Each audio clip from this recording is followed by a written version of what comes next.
आज मैं आपको बताऊंगा वे 10 बातें जो मैंने जोनाथन डेमी की Oscar winning masterpiece Silence of the Lambs देखकर सीखी। इसमें 8वीं, 9वीं और 10वीं का हमारे असल जीवन में सबसे ज्यादा योगदान है, इसलिए दोस्तों अंत मिस बिल्कुल भी मत करना। सबसे पहली है इंफॉर्मेशन की बारीकियों पर ध्यान दो। क्लेरिस स्टार्लिंग, जिसका रोल जोडी फॉस्टर ने किया है, एक FBI ट्रेनी है। जब उसे खूंखार अपराधी हैनिबल द कैनिबल का इंटरव्यू लेने के लिए भेजा जाता है तो वह डॉक्टर के द्वारा कहे गए बातों पर बारीकी से ध्यान देती है। यही कारण है कि वह मॉफेट वाली बात को हैनिबल के योरसेल्फ वाली बात से जोड़कर उसे बारीकी से समझती है और उसके गिरास तक पहुंच जाती है। और क्लेरिस स्टार्लिंग की बारीकियों पर ध्यान देने की इसी आदत की वजह से वह केस सॉल्व भी कर पाती है। अब आते हैं दूसरी बात पर। अपने डर का सामना करने के लिए हमेशा तैयार रहो। क्लेरिस को फिल्म में कई इंस्टेंसेस पर अपने डर का सामना करते हुए दिखाया गया है। वह चाहे हैनिबल लेक्टर द्वारा बार बार उसकी पुरानी यादों को कुरेद कर उसे उकसाना हो या फिल्म में उसका बफलो बिल से सामना हो, हर जगह वह अपने डर का डटकर सामना करती है। यही कारण है कि जहां पूरी पुलिस फोर्स फिल्म में बफलो बिल को नहीं ढूंढ पाती, क्लेरिस अकेले बफलो बिल को ढूंढ निकालती है।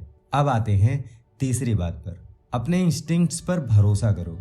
बार बार डॉक्टर हैनिबल लेक्टर से दूर रहने की हिदायत के बाद भी क्लेरिस उसके पास जाती रहती है। क्यों जाती रहती है? क्योंकि उसे भरोसा होता है कि हैनिबल इस केस में बहुत कुछ जानता है और वो जाने अनजाने क्लेरिस की मदद जरूर कर पाएगा। अब आते हैं चौथी बात पर। तो चौथी बात यह है दोस्तों, कभी भी किसी के वेशभूषा से उसको जज मत करो। फिल्म में हैनिबल लेक्टर का पहनावा उसके इंटेलिजेंस और सहज स्वभाव से कहीं से भी नहीं मालूम पड़ता कि वह एक खूंखार अपराधी है जो लोगों का न सिर्फ मर्डर करता है बल्कि उनका मांस भी खा लेता है। यह प्रत्यक्ष रूप से प्रमाणित करता है कि वेशभूषा एक छल भी हो सकता है। अब आते हैं पांचवी बात पर। अपने दुश्मनों के डर को एक हथियार की तरह इस्तेमाल करो। डॉक्टर हैनिबल लेक्टर का पात्र फिल्म में उसके आसपास के लोगों के डर का प्रयोग करके कैसे जेल से फरार होता है, यह उसका सबसे बढ़िया उदाहरण है। अटर्नी की बेटी को जब बफलो बिल अगवा कर लेता है तो अटर्नी के पावर को अच्छे से समझकर वह उनकी मदद का ढोंग करके जेल से फरार हो जाता है। अब आते हैं छठी बात पर।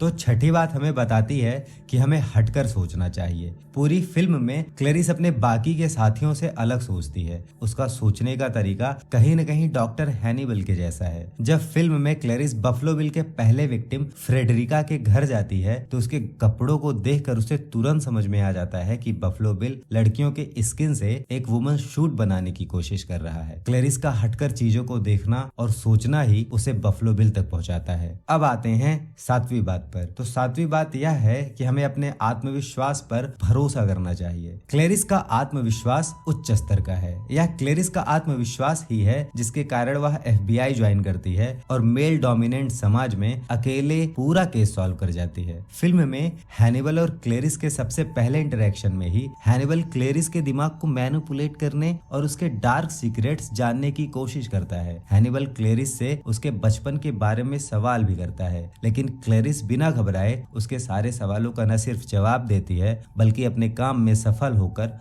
वापस भी लौट आती है। अब आते हैं आठवीं बात पर। आठवीं बात यह है कि हमें अपने पास्ट को अपना वर्तमान डिफाइन नहीं करने देना चाहिए। क्लेरिस का बचपन और उसका बीता हुआ जीवन बहुत ही भयंकर रहा है। बचपन में माँ के गुजरने के बाद पिता की मौत और फिर अपने असंवेदनशील रिश्तेदारों के साथ रहने का अनुभव क्लेरिस का जीवन बेहद विभत्स बना देता है। जहाँ एक तरफ हम देखते हैं कि एक ही जैसी भावनाओं से पीड़ित होकर डॉक्टर हैनिबल और बफलो बिल जैसे क्रिमिनल बन रहे हैं, वहीं क्लेरिस अपने अतीत की यादों से पीछा छुड़ाने के लिए FBI ज्वाइन कर लेती है और बेहतर इंसान बनती है। नवी बात, हमेशा चौकन्ने रहो। चौकन्ना रहना ही फिल्म में क्लेरिस के पात्र को सबसे अलग और महत्वपूर्ण बनाता है। कई इंस्टेंसेस आते हैं जब हम देखते हैं कि क्लेरिस अपने आसपास की चीजों और बातों को लेकर एकदम चौकन्नी है, चाहे वह हैनिबल लेक्टर से बातचीत के दौरान बारीकियों पर ध्यान देना हो या फेडरिका के ड्रेस को देखते ही यह समझ जाना हो कि फिल्म का क्रिमिनल बफलो बिल लड़कियों की स्किन से एक ड्रेस बना रहा है, या चाहे बफलो के खुद को गार्डन बताने के बाद भी